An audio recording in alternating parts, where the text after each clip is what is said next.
KREUTZER Violin Etude number 31, step-by-step tutorial. Part 4, to slide or not to slide. So now about the fingerings. This etude has a lot of options for fingering. Whether you want to slide or you want to jump over to a different string. So my preference is always to jump. So let me show you what I mean. Right from the beginning, if you look at the very first couple of measures. So this F sharp, it gives you a choice either doing or. So the first choice is easier for, I guess, your second finger, because then you can leave it there, and then your third finger goes to the D string, but it has to slide in the slur. The other choice is that I prefer.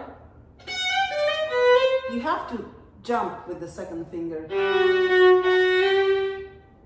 But the reason I like this better, because I really don't like sliding in very short slurs in such a fast tempo.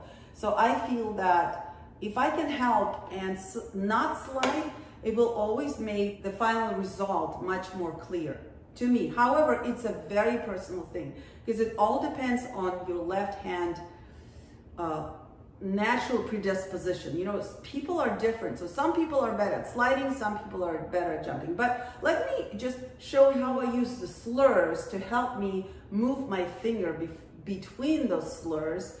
And so I can have this very, very crisp and clear landing and avoid the sliding. So, as violinists, we learn the slurs in a different way than a pianist would.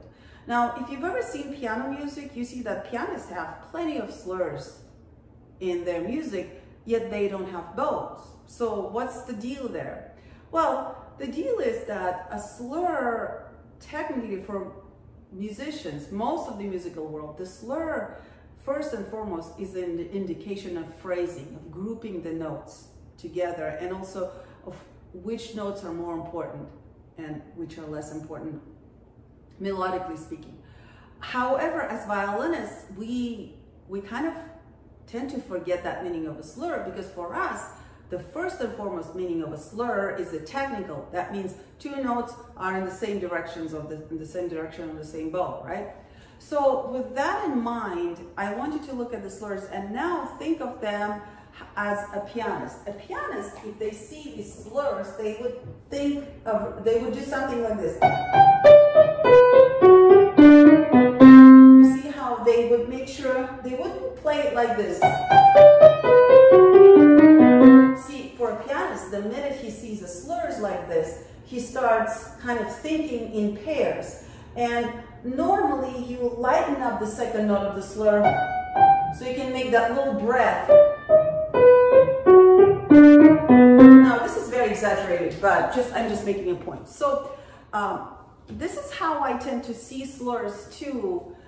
Usually I try to decipher when a slur is just a technical indication of just the convenience of the bowing, and when it is a musical gesture, so to speak. And then a lot of times you can kind of choose how far you go with that gesture. And then in this case, this particular grouping actually is what is helping me to make some room for my fingers to jump between the slurs so that I don't have to slide. So here it is. You see, when I taper the second note, you see, that leaves me a little bit of a room where there's no sound right before the next slur, and that's when I jump over to the next string. Now, if I connect it,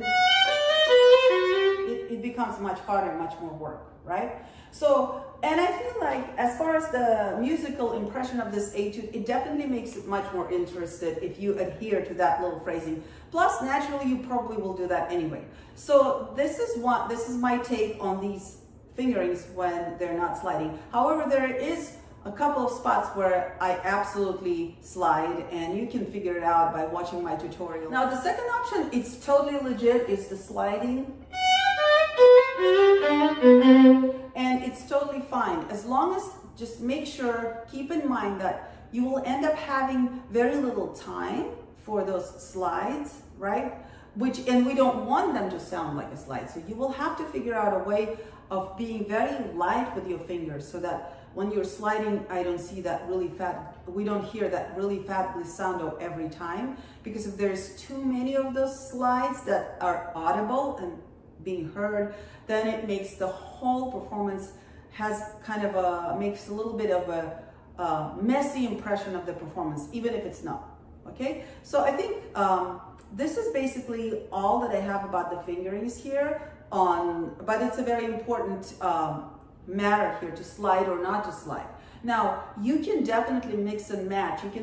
Everybody is individual, and you can find some passages that maybe are easier for you to jump between the slurs, and some maybe you must slide. That's totally fine, but you would have to tailor it completely to yourself individually. And like I said, in this case, it all depends on your own choice. But there's a big but there. You want to figure it out as early as possible, and once you do, you want to stick to that.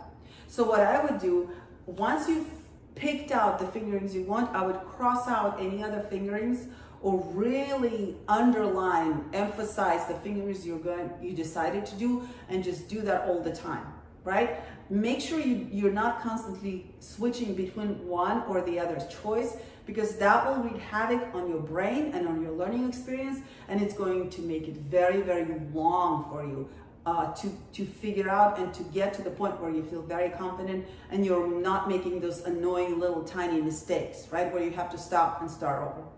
So for this week, I think the best assignment would be to really buckle down, really go through the whole etude, try to push it as fast as you can in those places where you're not sure whether you want to slide or you want to jump. So the answer there is, once you can play it faster, figure out what works better for you in that tempo, then make sure and finalize those fingerings, write them down, and commit to those fingerings. Give yourself a promise that from now on, every time you practice, you are going to make sure that you always execute correct fingerings in that case, okay? And I would love to hear in the comments, I would like to hear what you prefer. I mean, I'd like to see how many people like to slide versus jump or vice versa. And also I would love to see whether you are combining those both techniques, or